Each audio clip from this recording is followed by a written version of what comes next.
So I'm here with the one and only Mr. Gary Rooney from the Flats. One of my favorite people that I was watching coming through the amateur scene. I've been to one of my favorite fights and atmospheres was yourself and Jamie Abbott Bissett. Like that was Yeah, just yeah. unbelievable. Me and Nicky Coyle still talk about that to this day. Just the atmosphere, how it was, and it's great to see how far you've come since then. You went on a streak. I watched that, then you went into pro, but. Thank you very much for joining me. How are you feeling? Fight week. The sun looks like it's out there behind you. You must be in a good mood. How are Yeah, you yeah. feeling? I have the last little bit now. I'm in the corner in the flats here. This is the last little bit of sunshine we'll probably get now for the day. But yeah, it's going good, bro. Yeah, camp has been going great. Yeah, it's been a real tough one, and I'm really looking forward to Saturday night. Yeah. Yeah, and with fight week, what does fight week look like for you? Because I would assume you wouldn't have a huge amount of weight to cut. So, or do you have a huge amount of weight cut? Like, what does fight week look like for Gary? I've a little bit of weight to cut. I would say I'm somewhere in the middle. You know what I mean? Like that. I'm not cutting too much weight, and I'm not. I'm probably the heaviest I've ever been this far out. I'm trying to do it a little bit more professional, but it just goes from training 24/7 to not doing so much. So you do be bored, to be honest. I'm only off the game there. I'm only off the Xbox playing Fortnite, yeah. But yeah, it's a lot more. It's a lot more chilling and watching Disney and Netflix and playing the game than it is usually during the camp. Yeah. Yeah, that's a question I actually always ask fighters is because you're training 24/7. I know how much you train and obviously your personal life as well. But to switch off like that, is it hard to switch off from going 100% then Yeah, to have it to. definitely is. Yeah, yeah, you definitely get a bit anxious in that sense, I think, because you just, it's coming so close to the fight, you feel like you need to do a load. But I think that's the difference probably between like a professional and an amateur is knowing when you've done enough and knowing when to stop, when you're gonna peak. Yeah, 100%. And obviously, as Cage Warriors is going to be your second appearance on it as well. Um, Talk to us like, because the end of your amateur career, you were fighting a lot in England because you fought Tommy Clark, I remember, because you were Yeah, kind of the two best in each country at the time, and yeah, you spent a lot of time fighting maybe in the UK and stuff. How did it feel to come back and fight in Dublin for Cage Warriors? What was that feeling like, Gary? yeah, it's great. It's absolutely unbelievable, to be honest. Yeah, and I'm just looking like what you were saying there about the fight with Jamie. Like, I think if that had been on a Cage Warriors, like they'd be back every bleeding week. It was such an electric atmosphere. You could feel the whole cage shake. You know what I mean? It was like, and I'm looking forward to bringing that to a big stage. The flats always come. They're fucking crazy, and it's just good to be able to show them, you know what I mean, like that on a big huge stage, you know what I mean, like that. They've been in GAA halls with Cage Legacy, and now it's time to upgrade the Cage Warriors to the RDS, and they're all coming with me, so it's great to be able to show them that, yeah. Yeah, and it's good as well. And we talked before extensively. We've done an MMA in depth as well. And you Mm. want to show people in the flash that there is a way out and you don't have to go the wrong ways. Like, how does it Yeah, feel yeah. to inspire people? Because I'm sure you have a lot of people have said to me that Gary Rooney is like an inspiration because you're so good at just what does that make you feel like if people say that to you that they look up to you and what you've done coming from where you've come from? Is it surreal? Yeah, surreal would probably be the word I was just about to say, to be honest, in that sense. Like, I never thought growing up that you kind of be a person kids would look up to, do you know what I mean? You're just going through your daily life, you never think you never think people might look up to you, but it's very inspiring in that sense, you know what I mean? It makes me very, very proud of all the training and what they're doing, and just, it's nice to be able to actually be a figure that people could maybe show the kids, oh, look at him, he's training away, and fucking, like that could be you, they're saying to the kids or whatever, so I guess it's very, even it's inspiring for me, you know what I mean? It keeps my head screwed on my shoulders. Yeah, no, it's good. And then obviously in the meantime, well, it's a long one. I don't know how old your child is, but obviously Yeah, that brings yeah, a bit more to it then as well, being that role model. Has that yeah, changed your view on 100%. things? 100%. It makes you realize, like, this isn't everything in that sense. Do you know what I mean? It is. It's me passion and it's me love. But at the end of the day, win, lose or draw on Saturday, I'm going home to see him. You know what I mean? So it is. It's definitely. I think having kids is something people who only have kids can actually understand. You know what I mean? In that sense, like, it's your mind just switches, I think. Yeah, 100%. Like I have a 19-year-old, believe it or not, and he just finished his army training 2 weeks ago, Nice. passed out in the army. Congratulations. So I obviously not all the way retarded. I think I am. I'm only half retarded. And also, 10 people are watching now, Gary, not six, yeah? Nice, nice. Yeah, we've upped the viewership. Just from that reel alone, it went viral to 10. But yeah, you were on such a streak going through your amateur, and then obviously you had the loss as well. Can you Yeah. elaborate on kind of what that kind of done to you, maybe mentally, or did it affect you mentally, or what way was it after the fight? Because it was a long streak to then to come to a halt, and what was the feeling Yeah. like? It was tough, of course it is. Every loss is tough, you know. I've lost before. It wasn't my first time losing, but Bobby's a very good guy, do you know what I mean? Like that, like he's no slack, you know what I mean? He's one of the top guys in the country and in Europe, to be honest, you know what I mean? I think Bobby brings a tough fight to anybody.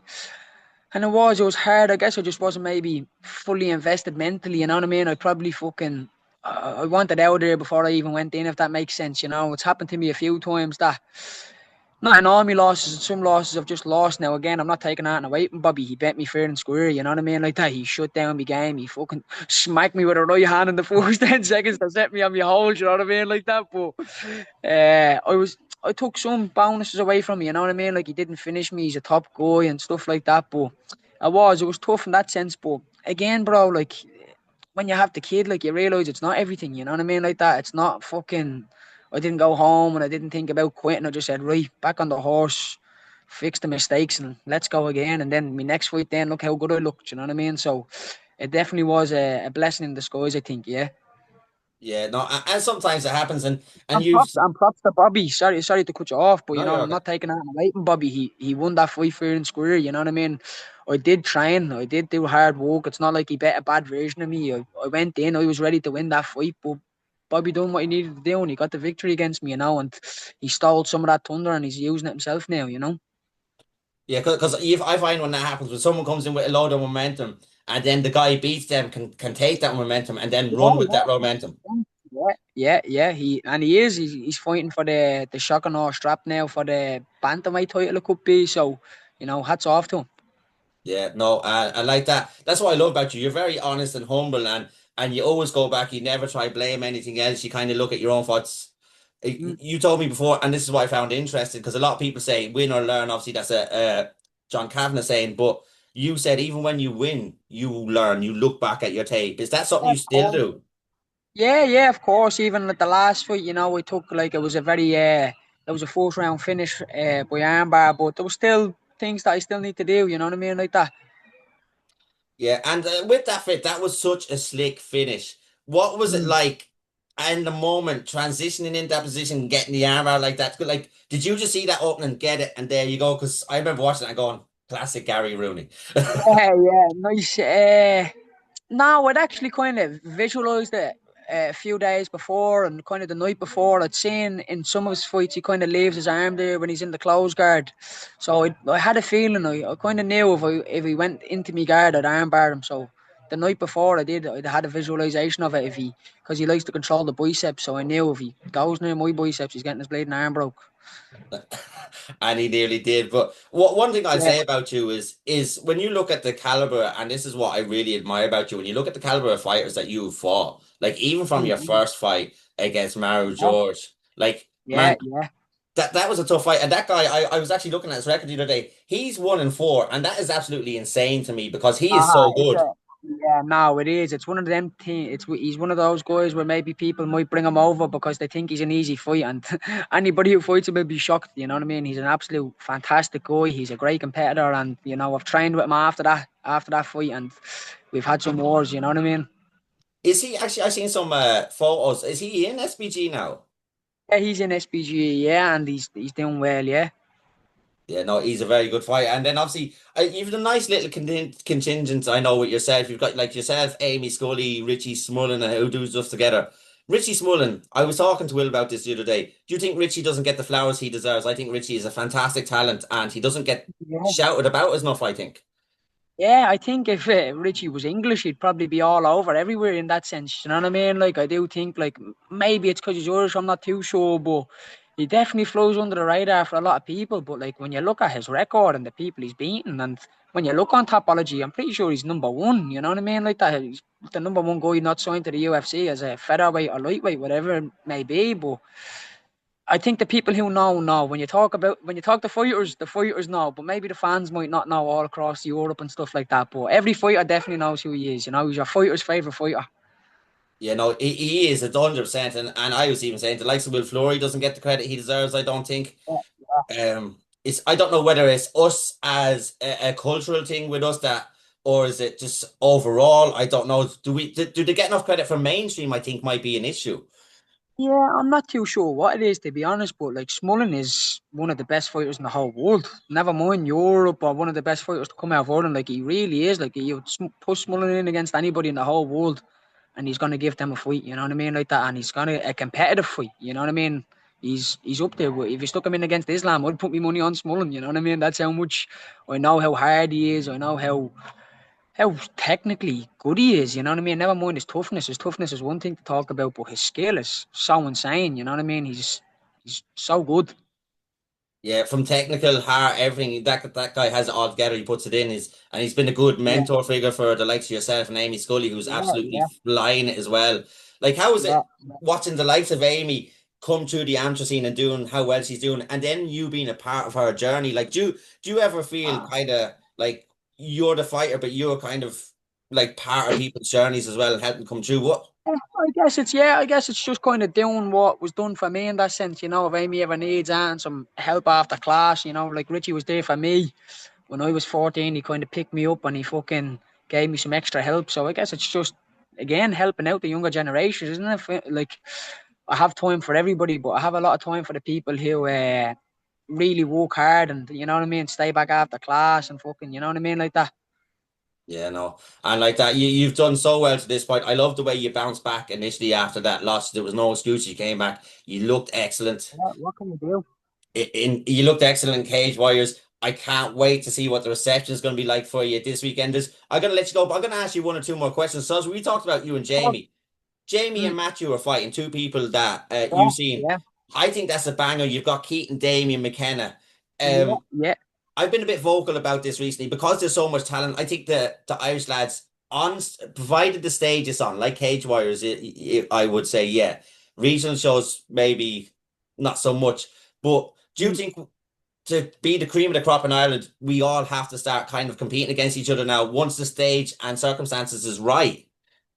Uh, I don't know, yes and no, I guess, you know, there's a lot of people out there to fight, you know what I mean, like that. There is a lot of people, you know, so I guess like putting them against each other, it does not diminish, but diminish is probably the wrong word, but you know, like it is taken away from Yeah. the talent pool that Ireland does have, you know what I mean? Like Jamie versus Matthew is they've done it at amateur, you know what I mean? Like that Jamie lost that fight, so obviously he wants it back, but in that sense, like it's you are taken away from the flyweight talent pool. There's flyweights all over Europe they could have fought, but obviously Cage Warriors wanted to match them two up, and same with Damien and Keith. You know what I mean? They're two great lads, but at the end of the day, you can only fight who they put in front of you. You know, you can't when you're at this level, you're here to fight. Yeah, exactly. Like I said, if circumstances are right, I think it's okay. It's like Shauna is in the UFC and Chanel Dyer's got contract. And I Yeah, was like, when they first went pro, imagine seeing that fight again. And then someone said, no, I wouldn't want to see that unless it was in the UFC. I don't want to see yeah, Shauna and yeah, Chanel fight yeah. again. No, They're that's too good. true. Yeah, But yeah, exactly. Pay them what they're worth. yeah, and like that, we've got when you see the contingent of people we have in the UFC, albeit it hasn't gone all our way as of late. But what kind of Mm-hmm. hope and inspiration does that give you that it's not too far away for yourself once you keep the head down?